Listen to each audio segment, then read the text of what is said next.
Assalamu alaikum wa rahmatullahi wa barakatuh. Bandiraɓe fulɓe, on calminama mone mon kala inde mum e yettode mum. En garti wadde no kewɗen wadde ni eɗen kalano ko fate karallagal kesal informatique e nder oɗon fannu kadi eɗen kala ko wiyete programmation ko. E nder fannu programmation kalten ko langage wiyeteɗo PHP o. En jino kala ko fati e variable, en dino holno kutortoɗen e variable uji, e kadi hande noon jiten ko holno kutortoɗen ko wiyete les fonctions walla des méthodes taw koye langage PHP. Tan kadi mi yejji tan kadi haalande mon fandare nde wona waylude kelmeje informatique ɗe e pular. Fandare nde tan ko wallude bandiraɓe fulɓe waɗoɓe ɗeɗo ngal ɗo karallagal pour haɓe mbawa famde karallagal ngal, kadi ɓe mbawa kadi dañde hen hunde ko nafaraɓe. ɗum noon eɗen jokka golle hande mbatten ko wiyete des fonctions. Donc ɗum noon eɗen mbawi uddidde éditeur men o. Donc mi ƴeewa ɗo tan ni gaccen ɗo oɗo éditeur oɗo yimɓe kewi hutorade.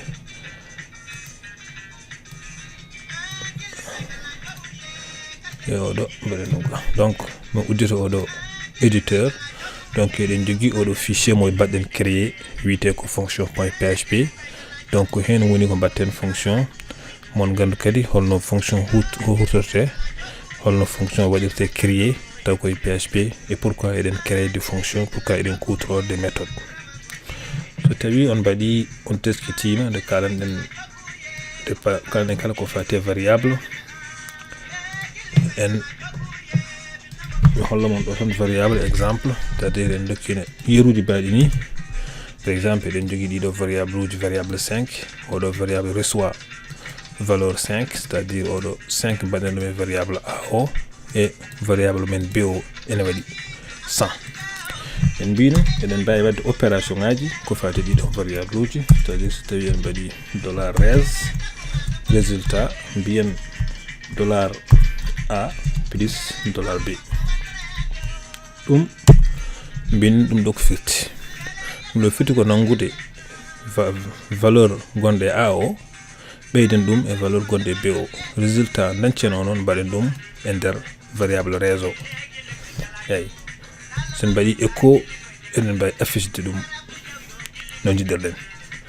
kono joni so tawi imagine so tawi eɗen jogui tan fonction e nder programme men walla e nder projet mo liggoɗen o, eɗen cohli tout le temps tout le temps eɗen cohli wadde opération goto, c'est-à-dire hunde tan ko calculte a plus b. eɗen jiiɗi hutora ɗum no fewi, chaque fois eɗen kutoro ɗum, saaha foof eɗen kutoro ɗum. donc ɗum noon waɗata kande créeɗen fichier eɗen cohla wadde déclarde variable uji a et b, e wadde kadi e oɗo opération mbaɗen ɗo o. eyyi ɗum noon pour éviter ɗum ɗon foof eɗen mbawi wadde fonction goto tan to ganduɗa hoorema on fonction kañum nafoore mum ko calculde tan a plus b. comme kadi eɗen mbawi wadde kadi fonction ganduɗa hoorema taw nafoore mum kañum ko wadde affiché tan message mo jiɗɗen o. ɓuuri kalde garɗen e fichier wondema mbaɗen écho oɗo message. eyyi makko ɗo joni yeru. so tawi en jiiɗi wadde fonction e PHP fuɗɗorto batton ko oɗo mot-clé fonction. ɗum ɗo ko mot-clé fonction dokkon inde fonction mo jiɗɗon o.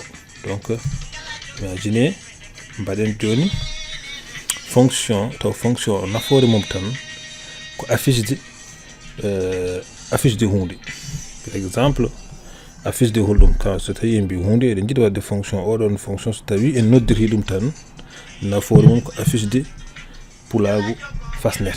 par exemple inde fonction amo mi wiyete ko mi hokka ɗum inde fonction amo mbiɗa joni toujours noon ko convention tan helmere adinde oɗon mbawi waɗir ɗum en majuscule hollirde. mi waɗɗo joni hollirde ɗum ɗo joni ko fonction. Pourquoi hollude ko fonction? Parce que ne waɗi ɗiɗo entre parenthèse uji ɗo guddirat parenthèse et puis fermon parenthèse o. So tawi on dokki ine nde on gayni gudditon parenthèse et fermon parenthèse o, ɗum ɗon firti ko fonction. E gasani mbaɗon gudditon accolade kadi fermon accolade o. Donc ɗum ɗo joni ko ɗum woni fonction. So tawi ko langage uji goɗɗi ɗi mon ji, il faut mbaɗon préciser so tawi fonction ko jogori retour ko jogori hokkude ko. So tawi fonction jogori affiche ko chaîne de caractère, donc précise on mbaɗon ɗo ko type ko waɗata retourne ko. So tawi wona ɗum noon tawi ala type gaccon. Ɗum noon ko alanmi koye langage uji goɗɗi ɗi kono PHP en mbatta ɗum. Joni ƴeewe e nder oɗo fonction mbimi fonction oɗo nafata ko affiche de tan hunde par exemple o pulago ngol ɗo konngol pulago fasnete. Joni affiche pulago fasnete e ɗeɗo point ji. Donc oɗo fonction ko ɗum nafata. Hay en keri fonction men biteɗo hollirde. Mbimi ko hollirde, donc ko hollirde waɗɗo erreur. Fonction wiyete ko hollirde. So tawi on keri fonction mo non eɗen gandi fonction mo nafata. Donc pour fonction waɗa golle mum wawa affiche de ko jiɗɗen ko en nodditat fonction. En français tubankore wiyete ko appel de la fonction. On appelle la fonction. Donc mbaɗen ɗo hollirde mbaɗen point. Donc fonction nini en noddirimo ɗo. Ɗum firti joni o affichat echo o affichat pulago fasnere, parce que fonction ko ɗum nafata. Kono o wawa affiche ɗum so tawi en noddirani mum. Eɗen mbawi testude ko mbaɗen ko uddiren navigateur men. Donc so guddiren navigateur mbaɗen localhost garen e ɗo comme ko fonction. Fonction ha joni kanko affichata ko 105 firti ko mbaɗɗen affiché ko wonani o waɗan ɗum à jour. Donc il faut enregistrer ɗum. Voilà. Donc ɗo joni wartini ƴeewen mbaɗen actualiser. Voilà. Joni so tawi on ji joni sen mbaɗi actualiser neni message o neni somi tillini joni oɗo message gonɗo ɗo ko kañum wonɗo. Fonction men o joni affichata ko pulago fasnet, donc ko affiche ɗo pulago fasnet. Oɗo fonction kañum affiche tan ko chaîne de caractère. Donc eɗen mbawi hulude mon kadi fonction goɗɗo. Eɗen mbawi créer kadi fonction goɗɗo. Eɗen mbawi affiche ɗum no holli mbinomi fonction. So tawi ɗi créer de fonction il faut mbaɗo mokkele fonction e bindon inde fonction. Donc fonction mo battana on fonction nafata ko calcul A et B. A fami. Donc oɗo joni fonction mo mbaɗɗen ɗo nafata calcul ko A et B. Donc comme eɗen jogui A eɗen jogui B, mais A et B ɗi mbaɗa déclarer ko caggal fonction men o. Donc est ce que eɗen mbawi hutorade A oɗo e B oɗo nder fonction ko namdal, est ce que eɗen mbawi walla en mbawa. Donc eroɗen mbiyen joni ɗo dollar résultat mi waɗi ɗum majuscule mi itti ɗum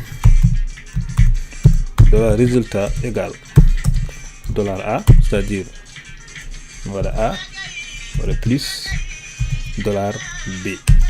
Donc firti ko min jimmi ko yo ƴeftu oɗo A o ɓeydi ɗum e oɗo B dollar B, résultat o waɗa ɗum ɗo e so gayni o affiche nami résultat o yo echo dollar résultat. Voilà. Donc dollar résultat ko ni woni dollar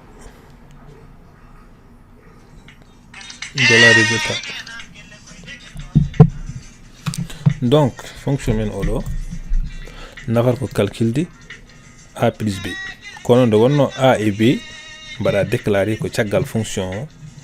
Donc ƴeewen est ce que holko kewata est ce que ma marche wala marchata. Donc mbaɗen appelen ɗo a méthode fonction a et b. Normalement so tawi tout va bien o fonno ko affiche résultat o, mais so affichani résultat o kadi mi haala mo kadi ko tagi ɗum. Donc enregistré ɗo mbaɗen garten e oɗo navigateur men oɗo. Donc actualiser on dit message erreur mo affiche o wi que une finite variable b kadi o wi kadi une finite variable a. ɗum firti tan sen gari ligne sappo ɗiɗo ɗo o wi ko anda variable a o anda variable b. Et pourtant variable a et b nani fichier o ko wi ko no wodi en programmation taw ko langage PHP ɗiɗo variable uji mbiyete ko variable local. Variable local non firti ko mbaɗa déclaré koye fichier o mais wona e nder fonction woni nder fonction ko woni hakkunde ɗiɗo accolade ɗiɗi ko woni nder ɗo ko fof wiyete ko woni nder fonction. En ji o waɗaka déclaré e nder fonction a waɗaka déclaré e nder fonction b waɗaka nder déclaré e nder fonction mais en kutorima tan a e b e nder fonction. ɗum noon wawa gasde so tawi ko langage PHP yimɓe kutorto. So tawi eɗen jiɗi hutorade les variables locales e nder fonction, c'est-à-dire à l'intérieur des fonctions, il faut que ma ɗiɗon variable uji mbatte global. Ko variable global, so variable woni global, on variable ne wawi waɗe déclaré caggal fonction, c'est-à-dire à l'extérieur des fonctions et hutore e nder fonction, c'est-à-dire hutore à l'intérieur des fonctions. So wona ɗum en mbawa hutora ɗum so tawi variable uji ko local. Ko ɗum waɗi message erreur o. Donc joni kutorɗen ko wiyete battinde global. Bien global ko mokkele global tan batton bien $a virgule $b et puis mbaɗa point virgule. Firti ɗo en mbaɗi préciser ko ɗiɗo variable uji kodi global. Hay sinno ɗi mbaɗa déclaré ko l'extérieur hadi mbawa hutorede e nder fonction walla nder méthode o. Donc ɗo joni so tawi en enregistré ko mbaɗɗen ɗo ko eɗen mbawi artude e navigateur men o mbaɗen actualisé. On ji résultat mo hokki résultat fonction men o mi usta ɗum seeɗa waɗa ni résultat fonction men o hokki ko 105. Kadi eɗen gandi a plus b comme a ko 5 et b ko 100 hokkat ko 105. Donc cela veut dire que fonction men oɗo calcul a plus b hutorima de variable local taw non mo wattidi global. Hey, comme on parmi ko holko woni différence entre variable local et les variables globales. Donc juste tan wala mo résumé variable global variable local ko variable uji ɗi déclare ton fichier oɗo fichier joni en déclare ɗo ɗiɗo variable dow kono en mbawa hutorade ɗi e nder fonction walla e nder méthode. Tawi en jiɗi hutorade ɗiɗo e nder fonction il faut ɗi gonta global. Donc mbaɗon mokkele global a et b. En mbawi wadde kadi global taw kañum kadi ko tableau. Eyyi so tawi on ƴeewi on mbaɗi recherche sur internet mon ji global holno mbawi toon hutorade kala ko fate variable global. Ne wawi wonde tableau mais ɗo wona tableau mbaɗen tan déclare ɗen ɗiɗo variable uji comme des global. Donc on paami holko firti variable global. Donc goɗɗum ko jimmi haalde ko fonction biteɗe return. Mais nda so tawi on teskitima ɗo joni mbaɗen ko echo. Eɗen mbawi wadde joni guetten echo o mbatten return. Mbatten return ko firti ɗum ɗon ko firti ko mbaɗen ɗo ko. ɗum ɗo joni firti ko mbimi ko a plus b kono résultat o retourne résultat o ruttinanam résultat. Wat a plus b mbaɗa ɗum e nder variable résultat et puis duttinana kam résultat o. return résultat ɗo joni so tawi en gacciri ni tan on jimbiɗen tan ko return kono en mbiyani affiche mo retourne résultat o mais résultat o nan ɗon kono affiche aka nane mbiɗen ko echo firti ko affiche kono ɗo mbiɗen mo tan ko retourne résultat ruttine résultat o kono en mbiyani mo yo affiche donc ƴeewen holko hokkata est ce que mo affiche ɗum walla affiche ta ɗum par ce que ɗo en mbaɗi appel fonction donc so tawi en mbaɗi contrôle S en garti e navigateur men o mbaɗen actualisé on jiiɗo joni o hokkani o waɗani erreur kono affichani haydara on paami tan on so tawi en mbaɗi return ni tan en gacci résultat o ruttini ɗum kono affichani par ce que o wiya ko yo affiche kadi return wallata mon affiche ruttinat tan résultat ɗum noon holno mbatta haw affiche ɗum ɗo eɗen gandi o ruttini résultat o firti ɗo o ko résultat duttinaɗo kono o wiya ko yo affiche ɗum noon ene weeɓi en mbiyamo ɗo tan yo affiche mbaɗen ɗo echo calcul AB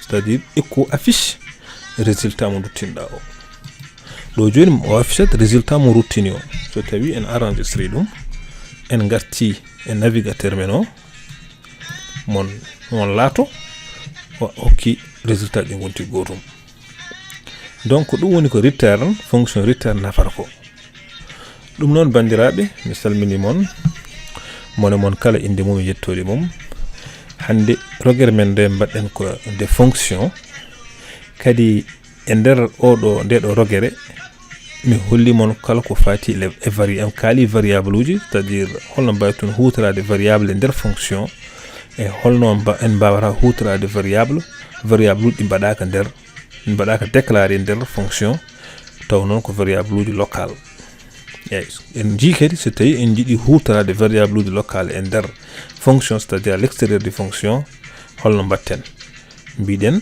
il faut kutorɗen ko wiyete le mot clé global il faut ɗe gonta des variables global en jii kadi holko fonction return nafata eyyi ɗum noon bandiraɓe on calminama mone mon kala inde mum e yettode mum eɗen mbiya kadi ha vidéo ji men goɗɗi ɗi kadi min jokkidi kadi kala ko fati e fonction ngaji walla des méthodes on jaram ko musidɗo mon JF arno haaldude mon on jaram